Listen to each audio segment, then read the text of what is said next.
Hi welcome to my YouTube channel. So ಈಗ ತೋರಿಸ್ತಾ ಇದ್ದೀನಲ್ಲ, ಇದು ಆದಿಚುಂಚನಗಿರಿ ಪವಿತ್ರ ಸ್ಥಳ, ಮಂಡ್ಯ ಜಿಲ್ಲೆ ನಾಗಮಂಗಲ ತಾಲೂಕಲ್ಲಿರೋದು. ಸೊ ಇದು ನಮ್ಮ ಮನೆ ದೇವರು, ತುಮಕೂರು ರಸ್ತೆ ಪಕ್ಕದಲ್ಲಿರೋದು. ಸೊ ತುಂಬ ಚೆನ್ನಾಗಿದೆ. ಸೊ ಇದ್ರ ಬಗ್ಗೆ ಹಿಸ್ಟ್ರಿ ಎಲ್ಲ ಕೊಡ್ತೀನಿ ನಿಮಗೆ. ಸೊ ಸುಮಾರು ಇದು 3321 ಅಡಿ ಎತ್ತರದಲ್ಲಿ, ಸಮುದ್ರ ಮಟ್ಟದಿಂದ 3321 ಅಡಿ ಹೈಟಲ್ಲಿದೆ, ಆ್ಯಕ್ಚುಲಿ ಎತ್ತರದಲ್ಲಿದೆ. ತುಂಬ ಶ್ರೇಷ್ಠವಾದ ದೇವಸ್ಥಾನ ಆ್ಯಕ್ಚುಲಿ. ಕಾಲಭೈರೇಶ್ವರ ಆದಿಚುಂಚನಗಿರಿ ಸುಮಾರು ನಿಮಗೆ ಮೈಸೂರಿಂದ 150 ಕಿಲೋಮೀಟ್ರ್ ಆಗುತ್ತೆ. ತುಂಬ ಚೆನ್ನಾಗಿದೆ. ಈ ಬೆಟ್ಟ ಗಿಟ್ಟ ಎಲ್ಲ ಈಗ ನೋಡ್ತಾ ಇದ್ದೀರಲ್ಲ, ಇದು ದೇವಸ್ಥಾನ ಎಂಟ್ರೆನ್ಸು. ಸೊ ತುಂಬ ಈಗ ನೋಡ್ತಾ ಇದ್ದೀರಲ್ಲ, ಇದು ದೇವಸ್ಥಾನ ಆರ್ಚ್ ಬರುತ್ತೆ. ಈಗ ನೋಡಿ, ಇದು ತುಂಬ ವಿಸ್ಮಯಕರ ಟೆಂಪಲ್ ಇದು ಆ್ಯಕ್ಚುಲಿ. ಸೊ ಗೂಗಲ್ ಸರ್ಚ್ ಮಾಡಿದ್ರೆ ಸಿಗುತ್ತೆ. ಬಟ್ ನಿಮಗೆ ನನ್ನ ವೈಯಕ್ತಿಕವಾಗಿ ನಮ್ಮ ಸಬ್ಸ್ಕ್ರೈಬರ್ಗೋಸ್ಕರ ನಿಮಗೆ ಎಕ್ಸ್ಪ್ಲೇನ್ ಮಾಡ್ಕೊಬೋಯ್ತಾ ಇರೋದು ಇದ್ರ ಹಿಸ್ಟ್ರಿ ಬಗ್ಗೆ. ಏನಿದು ಹಿಸ್ಟ್ರಿ, ಏನಿದು ಚುಂಚನಗಿರಿ ಹೆಂಗೆ ಹುಟ್ಕೋತು, ಯಾವ ಥರ ಡೆವಲಪ್ ಆಯಿತು, ಕಾಲಭೈರೇಶ್ವರ ಯಾವ ಥರ ಡೆವಲಪ್ ಆದರು. ಸೊ ಬೆಟ್ಟ ಕಾಡಲ್ಲಿ ನೋಡ್ತಾ ಇದ್ದೀರ, ಎಷ್ಟು ದಟ್ಟವಾದ ಅರಣ್ಯ ಕಾಡು. ಸೊ ಅದರ ಗ್ರೀನರಿ, ಅದ್ರ ಮಧ್ಯದಲ್ಲಿರೋ ದೇವಸ್ಥಾನ. ಮತ್ತು ಒಂದು ಕೊಳೆ ಇದೆ ಅದರಲ್ಲಿ ಮಧ್ಯದಲ್ಲಿ. ಒಂದು ಕೊಳೆ ಅಂದರೆ ಸೊ ಏನಂತಾರೆ ಅದಕ್ಕೆ, ದೇವ ಪುಣ್ಯ ತೀರ್ಥ ಸ್ನಾನ ಅಂತ ಹೇಳ್ತಾರೆ ಇದಕ್ಕೆ.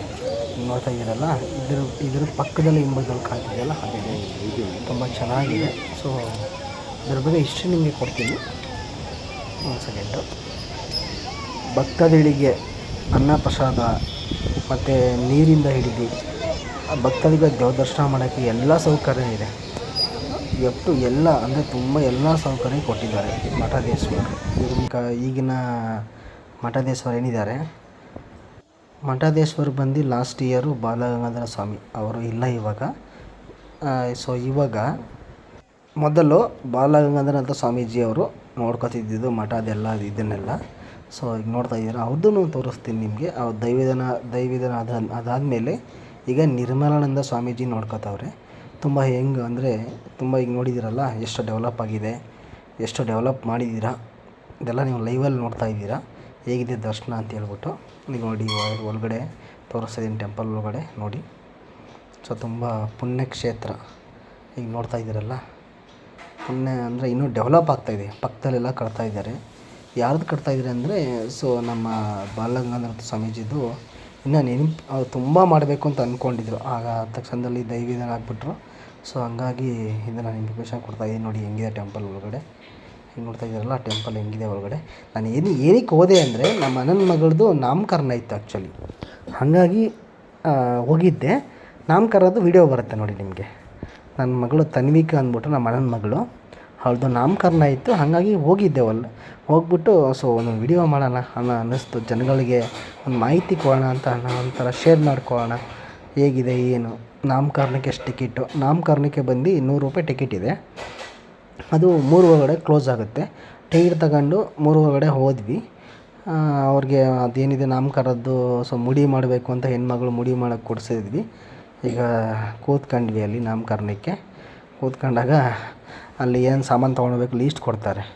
ಆ ಲೀಸ್ಟ್ ಕೊಟ್ಟಾಗ ಅವರು ಅಲ್ಲಿ ಕ್ಯೂವಲ್ಲಿ ನಿಂತ್ಕೊಂಡು ಅವ್ರು ಕರೀತಾರೆ. ಕೂತ್ಕೊಂಡು ಅವ್ರ ಹೆಸರು ಕರೆಸ್ಕೊಂಡು, ಹಾಗಾಗಿ ದೇವ್ರ ಹೆಸರು ನಮಗೇನು ಬೇಕೋ ಇಷ್ಟು ಆ ದೇವ್ರ ಹೆಸರನ್ನ ಕರೆಸ್ಕೊಂಡು ನಾವು ಬರಬೇಕು ಆ್ಯಕ್ಚುಲಿ. ಹಾಗಾಗಿ ಈ ಹಿಸ್ಟ್ರಿ ಬಗ್ಗೆ ಹೇಳಿದೆ.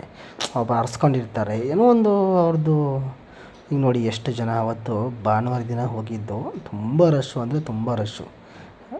ಈಗ ನೋಡಿ, ಇದು ದೇವಸ್ಥಾನದ ಆಚೆ ಬಂದರೆ ಸ್ಟೆಪ್ ಇದೆ, ಮುಂದ್ಗಡೆ ಹತ್ತಕ್ಕಾಗಲ್ಲ. ಆ್ಯಕ್ಚುಲಿ ನಮ್ಮ ಅಮ್ಮಂಗೆ ಕರ್ಕೊ ಹೋಗಿದ್ದೆ. ಅಮ್ಮಂಗೆ ಸ್ವಲ್ಪ ಏಜ್ ಆಗಿತ್ತು, ಸ್ಟೆಪ್ ಹತ್ತಕ್ಕಾಗಲಿಲ್ಲ. ಇಲ್ಲೇ ತೋರಿಸ್ತಾ ನೋಡಮ್ಮ, ಮೇಲಕ್ಕೆ ಹೋಗಬೇಕು, ಒಂದು 700-800 ಸ್ಟೆಪ್ ಇದೆ ಕಣಮ್ಮ, ಈ ಥರ ಹತ್ಕೊಂಡು ಹೋಗ್ತೀಯ ಅಂದರೆ ಆಗಲ್ಲ ಅಂತಂದರು. ಸೊ ಅಲ್ಲೇ ಕೈ ಮುಗಿದ್ಬಿಟ್ಟು ಸೊ ಮೇಲ್ಗಡೆ ಒಂದು ಇದ್ದಿದ್ದೆ. ಸುತ್ತಲೂ ದೇವಸ್ಥಾನ.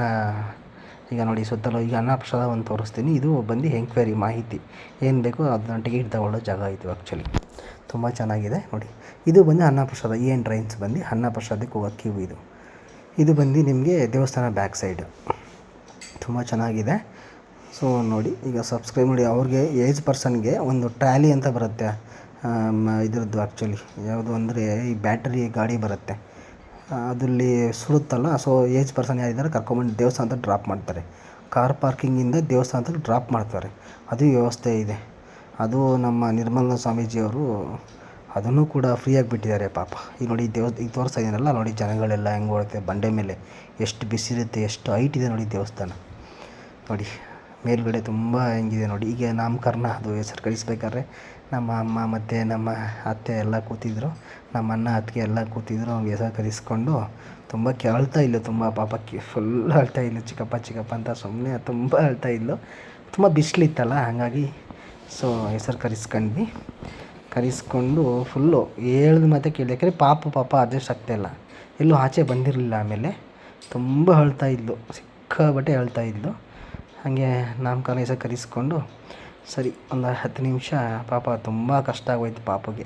ಯಾಕೆಂದರೆ ಗಾಳಿ ಆಡ್ತಿಲ್ಲ, ತುಂಬ ಬಿಸಿಲಿತ್ತು, ತುಂಬ ಸೆಕೆ, ಅಂದರೆ ಪಾಪಗೆ ಅಥವಾ ಅಡ್ಜಸ್ಟ್ ಆಗೋದು ಕಷ್ಟ ಆಗೋಯ್ತು. ಹಾಗೆ ಬೇಗ ಆಚೆ ಕರ್ಕೊಬಂದುಬಿಟ್ಟು ಫುಲ್ ಆಚೆದೆಲ್ಲ ನಿಮ್ಗೆ ತೋರಿಸ್ತಾ ನೋಡಿ. ಈ ಥರ ಆರ್ಚ್ ಒಂದು 3-4 ಆರ್ಚ್ ಇದೆ, ಈ ಥರ ಗೋಪುರ. ಅದರ ಮೇಲುಗಡೆ ಟಾಪಲ್ಲಿ ನೋಡಿ ಹಿಂದ್ಗಡೆ ಕಾಣಿಸ್ತಿದೆ ಬೆಟ್ಟ ಗುಡ್ಡ ಎಲ್ಲ ಹೆಂಗೆ ಕಾಣಿಸ್ತಿದೆ ನೋಡಿ, ಬಂಡೆಗಳು. ಆ ಬಂಡೆನೇ ಹೊಡೆದು ಸೊ ಅದರದಲ್ಲಿ ಇದನ್ನು ಮಾಡಿರೋ ದೇವಸ್ಥಾನ, ಟೆಂಪಲ್ ಕಟ್ಟಿರೋದು. ಸೊ ಎಷ್ಟು ಟೆಂಪಲ್ ನೋಡಿ, ಹಿಂಗೆ ನೀವು ನೋಡ್ತಾ ಇದ್ದೀರಲ್ಲ ಲೈವಲ್ಲಿ ನೋಡಿ ಹಿಂಗಿದೆ. ಎಷ್ಟು ಸುಡುತ್ತೆ ಅಂದರೆ ಬರ್ಕಾಲಲ್ಲಿ ಓಡೋಕ್ಕಂದರೆ ಚಪ್ಪಲಿ ಇಲ್ದೇ ಓಡೋಕ್ಕೆ ಆಗೋಲ್ಲ. ಇದು ಸ್ಟೆಪ್ಸ್ ಆ್ಯಕ್ಚುಲಿ, ಸ್ಟೆಪ್ಪಿಂದನೂ ಹತ್ಕೊಂಡು ದೇವಸ್ಥಾನಕ್ಕೆ ಹೋಗ್ಬೋದು. ಸೊ ಬೇಡ ಅಂದ್ರೂ ಹಾಗೆ ಹೋಗ್ಬೋದು. ಈಗ ನೋಡಿ ನಮ್ಮ ಮಗಳು ಅಲ್ಲಿದ್ದಾಳೆ, ಪಿಂಕ್ ಡ್ರೆಸ್ ಹಾಕ್ಕೊಂಡು, ಅವಳು ಸ್ಟೆಪ್ ಮೇಲೆ ಕಾಲಿಡೋಕ್ಕೆ ಆಗ್ತಿಲ್ಲ ಆ್ಯಕ್ಚುಲಿ ನೋಡಿ ಅಲ್ಲಿ. ಹಂಗಾಗಿ ತುಂಬ ಒಂದು 5 ಸ್ಟೆಪ್ ಹತ್ತು ಬಾಪ ಅಂತ ಕಳಿಸ್ದೆ. ಸ್ಟೆಪ್ಪು ಹತ್ತಕ್ಕಾಗಲ್ಲ, ತುಂಬ ಸುಡುತ್ತೆ ಕಾಲು. ನೋಡಿ ಈಗ ದೇವಸ್ಥಾನ ಎಂಟ್ರೆನ್ಸ್ ಇದು ನೋಡಿ ತೋರಿಸ್ತಾ ಇದ್ದೀನಿ. ಈ ಡಬಲ್ ರೋಡ್ ಇದೆ, ಅದು ಬಸ್ ಸ್ಟ್ಯಾಂಡ್, ಅಂದರೆ ಬಸ್ ಇಲ್ಲಿಗೆ ಬಂದು ಸ್ಟಾಪ್ ಮಾಡುತ್ತೆ. ಇಲ್ಲಿ ಇದೆಲ್ಲ ಬಿಲ್ಡಿಂಗ್, ಇದು ರಥ ನಿಲ್ಲುತ್ತೆ ಒಳಗಡೆ. ಸೊ ರಥನೇ ತುಂಬ ನಿಂತ್ಕೊಳ್ಳುತ್ತೆ. ಅವರಿಗೆ ನಮ್ಮ ಮಗಳು ಅವಳು ಸ್ಟೆಪ್ಪೇ ಹತ್ತಕ್ಕಾಗ್ತಿಲ್ಲ ಅವಳಿಗೆ. ಹಾಗಾಗಿ ಒಳಗಡೆಯಿಂದ ಕರ್ಕೊಂಡೋಗಿ ವಾಪಸ್ ಬಂದು ದರ್ಶನ ಮಾಡಿಸ್ಬಿಟ್ಟು ನೋಡಿ ಹೆಂಗಿದೆ ವ್ಯೂಸ್. ಆ ದೇವಸ್ಥಾನ ಮೇಲೆ ನಿಂತ್ಕೊಂಡ್ರೆ ಈ ಥರ ವ್ಯೂಸ್ ಕಾಣುತ್ತೆ. ಅಂದರೆ ನಮ್ಮ ಕಾಲಭೈರೇಶ್ವರ, ಚುಂಚನಗಿರಿ ಮಠದ್ದು ಈ ಥರ ಎಲ್ಲ ಸ್ಕೂಲು ಕಾಲೇಜ್ ಎಲ್ಲ ಹೆಂಗೆ ಕಾಣ್ತೀವಿ ನೋಡಿ. ಆ ಥರ ಎಷ್ಟು ಹೈಟ್ ಇದೆ, ಹೆಂಗಿದೆ ಗ್ರೀನರಿ ನೋಡಿ, ಹೆಂಗೆ ಕಾಣುತ್ತೆ ವ್ಯೂಸ್. ಸೊ ಇಲ್ಲಿಗೆ ಹೋದರೆ ಎಷ್ಟು ಮನಸ್ಸಿಗೆ ನೆಮ್ಮದಿ ಅಂದರೆ, ಸಮುದ್ರ ಮಟ್ಟದಿಂದ 3000 ಅಡಿ ಮೇಲಿದೆ ಅಂದರೆ ಎಷ್ಟು ತಣ್ಣಗಿರ್ಬೋದು, ಅಂದರೆ ಎಷ್ಟು ಗ್ರೀನರಿ ಸೀನರಿ ಹೆಂಗಿದೆ ನೋಡಿ. ಆ್ಯಕ್ಚುಲಿ ಕಾಲೇಜು, ಬಿಲ್ಡಿಂಗು, ಎಷ್ಟು ಸ್ಟೂಡೆಂಟ್ ಎಜುಕೇಷನ್ ತಗೋತಾ ಇದ್ದಾರೆ.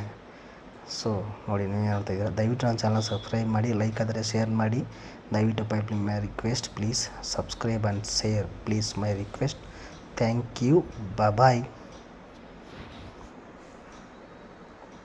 Thank you.